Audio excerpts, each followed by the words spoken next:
Hi friends, तर हे बघा हँड पर्स आपण कसे तयार करायचे त्याचा आज आपण व्हिडिओ बघणार आहोत। त्यासाठी बघा इथे मी कापड घेतलेला आहे। हे एका कस्टमरचे हात कमी करण्यासाठी मला आलं होतं, म्हणजे पाऊणबाईचे शॉर्ट हात करायचे होते। तर बघा त्याच्यातलं हे उरलेलं कापड होतं आणि छान कापड होतं, म्हणून मी ते ठेवून दिलं होतं। तर त्याचा आपण आता इथे वापर करणार आहोत। हे बघा छान एकदम कापड। तर पहिल्यांदा मी इथे घडी करून घेते। आता हे बघा ही उलटी घडी केलेली आहे आणि हे एक कापड आहे, त्याची सरळ आहे। तर आता असू दे सरळ आहे ते, त्याला काही नाही होत, आपल्याला फक्त कटिंग करून घ्यायचं एकसारखं। तर इथे मी 2 पर्स तयार करणार आहे, म्हणून मी 2 घड्या घेतलेल्या आहेत। तुम्ही जर एकच करणार असाल तर एक घडी घ्या। आता इथे मी एक पुट्ट्याचा तुकडा घेतलेला आहे, आयताकृती असा कट करून। आपल्याला जी साईज हवी आहे पर्सची त्याप्रमाणे, कारण प्रत्येक वेळेस आपल्याला माप टाकायला नको, कारण ह्याचप्रमाणे आपण कॅनव्हास नाही फोम कटिंग करणार आहोत, प्लस नॉन-वन सुद्धा कटिंग करणार आहोत त्यासाठी। तर बघा आता इथे मी कटिंग करून घेते। यातून आपले 2 पर्स तयार होणार आहेत। तर बघा आता इथे आपलं कापडाचं कटिंग झालेलं आहे। तर यानंतर आपण घेणार आहोत फोम। इथे फोमच्या ऐवजी आपण जे गोणी बॅग येतात गहू तांदूळला त्यासुद्धा यूज करू शकतो। तर बघा आता हे सरळ करून घेते जिथे बाहेर गेले।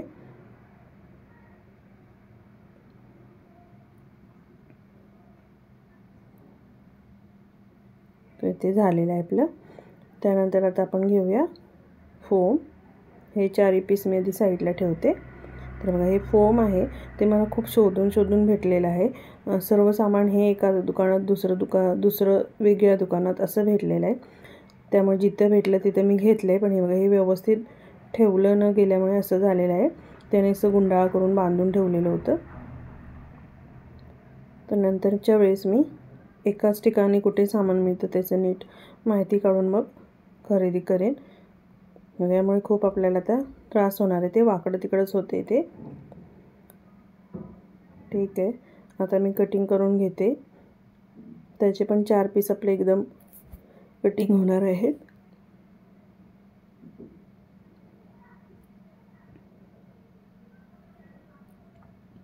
तर याच्यानंतर आपण करणार आहोत नॉन-वन, म्हणजे ह्या फोमच्या आतमध्ये जे वापरतात त्याला नॉन-वन असं म्हणतात।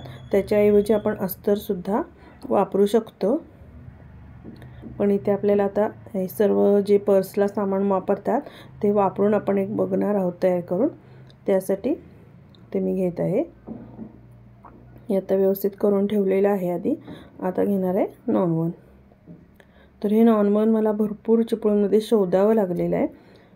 त्याच्यानंतर मला ते वड नाक्यामध्ये रहाटे फोम हाऊस म्हणून आहे तिथे मिळालेलं आहे। हे एवढ्यासाठी सांगते कारण चिपळूणमधून कोण जर घेणार असेल तर त्यांना माहिती मिळावी यासाठी।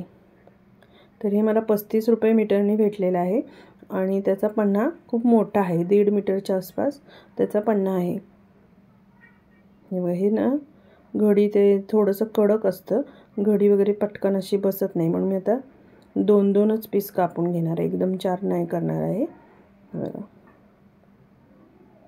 बसेल तर आपण घातली तर, पण त्याला खूप वेळ जाईल मग सरळ करत बसण्यापेक्षा मी 2-2 असे 2 पीस 4 पीस कट करून घेते।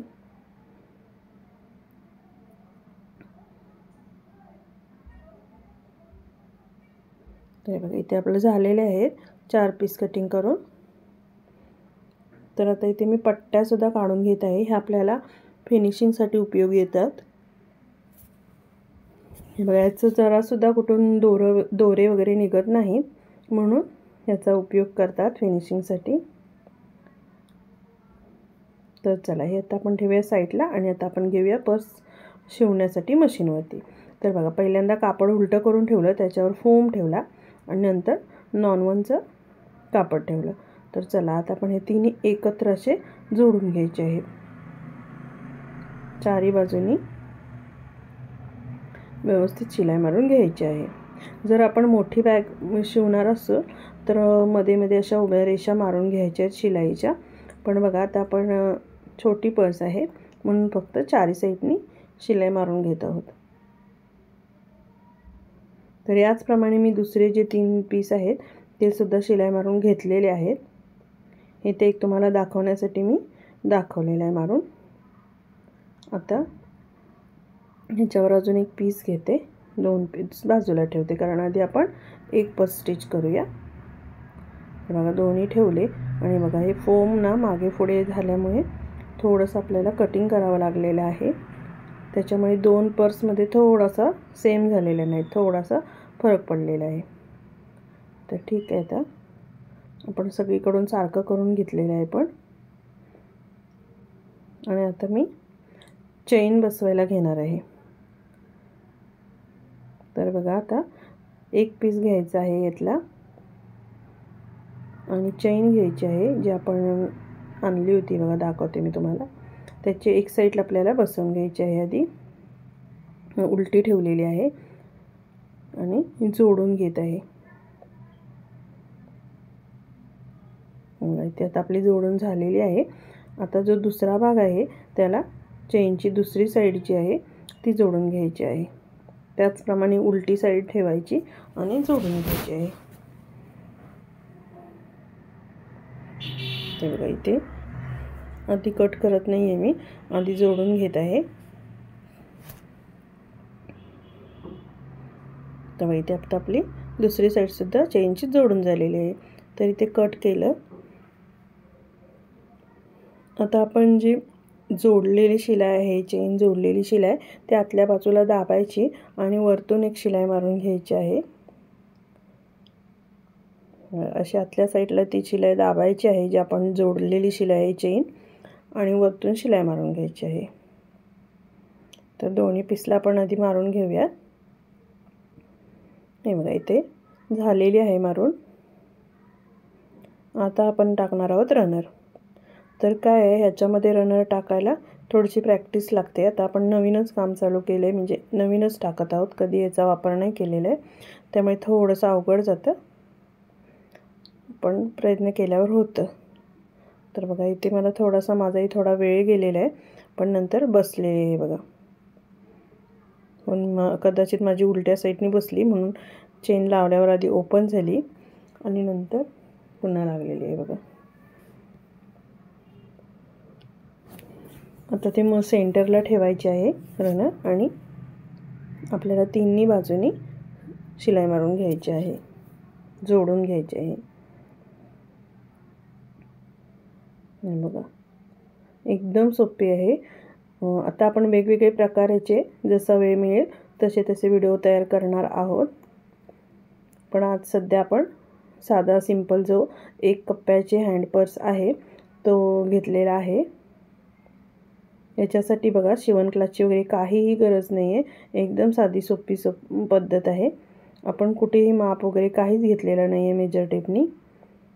तर ही आहे जे आपण पट्ट्या कट करून ठेवल्या होत्या फिनिशिंगसाठी, ती या पद्धतीने लावायची आहे, जोडायची आहे.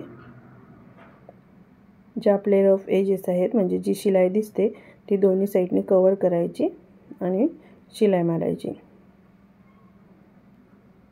यामुळे फिनिशिंग खूप सुंदर येते. तर बघू शकता तुम्ही पॅकेटचा आतून भाग कसा फिनिशिंग खूप सुंदर आलेली आहे. फक्त चेनची इथे आपली थोडी अजून सुत दिसत आहे, तीच शिलाई थोडी अजून बाहेरून घ्यायला पाहिजे होती आपली. तर पुढच्या वेळेस ते आपल्या लक्षात येईल. तर पहिल्याच ट्रायमध्ये सुद्धा सुंदर पर्स झालेली आहे, बघू शकता तुम्ही. तर आता आपण हे ओपन करून घेऊयात. 1 कप्पा असणारे, याच्यामध्ये आपण फोन किंवा थोडे पैसे किंवा आपले जे काही कार्ड वगैरे असतील त्याचं ठेवू शकतो, यूज करू शकतो. किंवा आत्ताची शाळेतली मुलं बघा आपलं स्टेशनरी ठेवण्यासाठी सुद्धा यूज करतात असे पाऊच. तर असे पाऊच तुम्ही बनवून विकूही शकता किंवा स्वतःच्या वापरासाठी सुद्धा बनवू शकता. आणि जर हे कापड विकत आणून तुम्ही स्टिच केले तर ते 70 ते 80 रुपयापर्यंत आपल्याला विकावे लागतील. पण आपण हे घरातलंच कापड यूज केले त्यामुळे 30 ते 40 रुपयापर्यंत आपण हे असे पाऊच बनवून विकू शकतो. तर बघा ह्याचे कोपरे वगैरे जे आहेत ते स्क्रूड्रायव्हरच्या साहाय्याने व्यवस्थित बाहेर काढून घ्या, कारण की थोडंसं जाड होतं, आपण फोम वगैरे सगळं वापरलं आहे त्याच्यामुळे. तर ते स्क्रूड्रायव्हरने व्यवस्थित कोपरे बाहेर येतील. आणि याच पद्धतीने आपण दुसरंसुद्धा पॅकेट स्टिच करून घेतलेलं आहे, तयार करून घेतलेलं आहे. ते दाखवते मी तुम्हाला. बघा इथे आपले दोन्ही पॅकेट तयार झालेले आहेत. जर तुम्हाला आवडलं असेल तर व्हिडिओला लाईक करा, चॅनलला सबस्क्राईब करा, कमेंटमध्ये नक्की सांगा कशी झाली पर्स. थँक्यू.